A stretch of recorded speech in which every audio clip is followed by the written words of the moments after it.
Child labor continues to be a worldwide ethical issue today. The health effects of child labor on children can cause short-term and long-term health effects. They can be affected by the hazardous chemicals that they inhale or the long hours that they must endure doing harmful jobs. Mentally, they can be affected with depression, inability due to lack of education and life skills, and internal health issues. This ethical dilemma has been occurring around the country since the beginning of the 21st century, and countries need to withhold laws that forbid children from working unsafe, unethical work. It is obviously difficult to enact all of the laws that there is around the country due to the lack of power in terms of the organizations and the rights that they have, but it is important that children are not working in unsafe and unethical environments.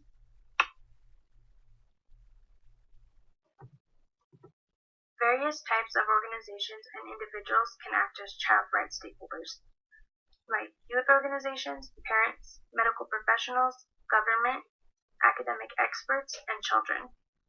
For example, government entities, non-governmental organizations that work with children or youth organizations may be able to provide useful information about particular child right issues. Social services organizations or individuals such as healthcare professionals, teachers, or social workers who work directly with children can also be an important source of information.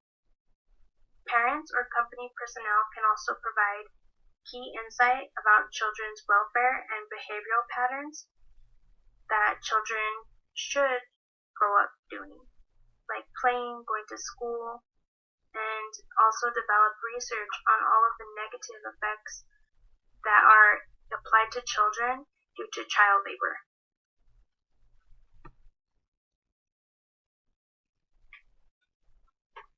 Child labor is an unethical, harmful, and unfair issue that occurs today. Children are deprived of their childhood, their potential, and their dignity, and that is completely harmful to their physical and mental development. They are separated from their families and exposed to serious hazards and illnesses, and in many cases, children are left to fend for themselves at a very young age, and it shouldn't be like that. When we are young, we have our parents, and we should be able to enjoy life. There is many different legal issues that do occur here in the United States too. Nike, a recognized sporting clothing business, has been accused of employing young children to make their footballs. The young children were employed by Nike to stitch together footballs by hand in Pakistan and Cambodia. This information definitely did affect the brand, and as a result, they lost customers.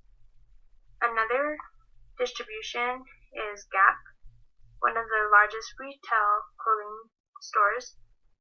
They were found to be using children at a very young age, and they were used for the production line of their clothes.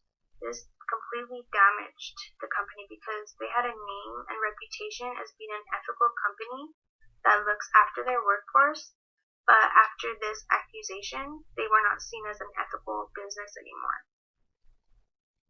A lot of children are put into this situation a lot of the times because their families are poor, and it is definitely not fair to them. There is many different labor acts like the Fair Labor Standards Act, although not all of these acts are applied around the world.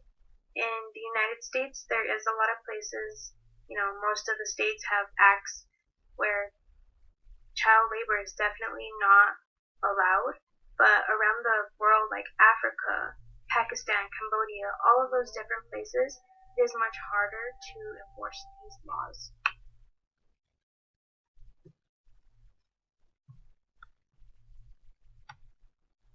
There are many different alternatives to help resolve the issue of child labor. First, large distributions should neglect to use any supplier that is using children as their laborers. Companies should let their suppliers know the requirements that they withhold in their contracts, and that requirement should be that it must be legal. No child labor involved, and they should imply that they will not work with them if there is any breach of that contract. For example, large chocolate corporations like Hershey's and Nestle, do buy cocoa that is made in Western Africa areas, it is much cheaper for them, but they shouldn't be doing it because those that make the cocoa are children who work exhausting hours and they're treated poorly. And it is important for corporations like this to deny these types of suppliers, and it can maybe help lower the use of child labor due to the lack of business because of unethical product that is being produced. Another thing is engaging consumers, because socially conscious consumers are really less likely to spend money where product is not produced responsibly and ethically. Like Nike, Hershey's, Nestle, all of those companies have been in a slump in many different ways because people do know that they do get product that is produced unethically and by children. And there is a lot of people who do not agree with child labor, and they will totally not buy their product. There is different alternatives, and it is important that all of the laws that there is are enacted. That way there can be a stop to child labor.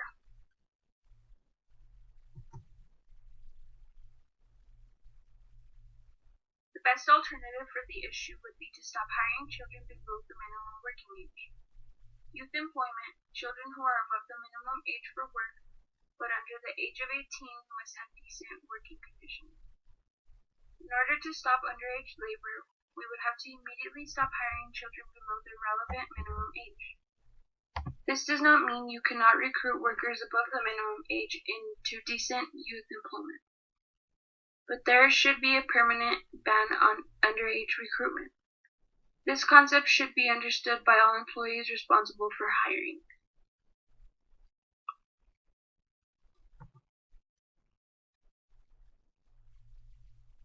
Child labor statistics in 2017. There are 151.6 million children working today from the ages of 5 to 17. Approximately 21 million children are employed. 150 million are used for child labor, and 73 million children work in a hazardous environment that places their health at a risk in terms of safety or moral development. In the year 2000, we saw a drop in the number of children in child labor of 94 million. We are clearly moving in the right direction, but the challenge is still immense.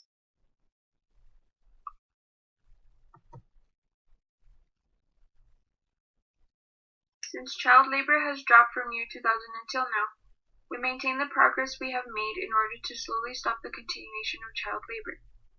In terms of gender, males have always had more involvement in child labor than females. However, chores around the household tend to fall back more on the female gender. The highest regions as of 2017 that allow the most child labor include Africa with a 19.6%, Asia and the Pacific with a 7.4%, Americas with a 5.3%, Europe with a 4.1%, and Arab states with a 2.9%. Child labor today is not limited to low-income countries. Over half of the affected children live in a lower, middle, and upper middle income country. Children living in countries affected by conflict and disasters are more likely to be pulled into child labor due to fragile situations, working weeks of 43 hours or more.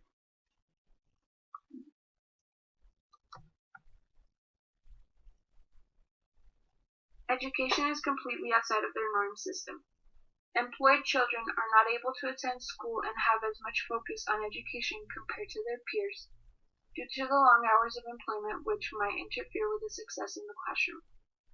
Allowing children to gain an education instead of allowing them to work at such a young age should be an option, because we could have more people learning to be successful and create new opportunities in their future.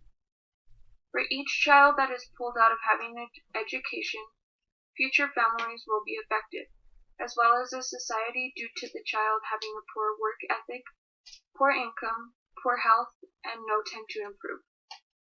Society will have several issues to deal with, such as not enough money coming in, major health bills, little work ethic, etc. We must allow children to get educated at a young age because a well-educated individual will be the one who understands and how to work better, live a better life, and contain good health habits.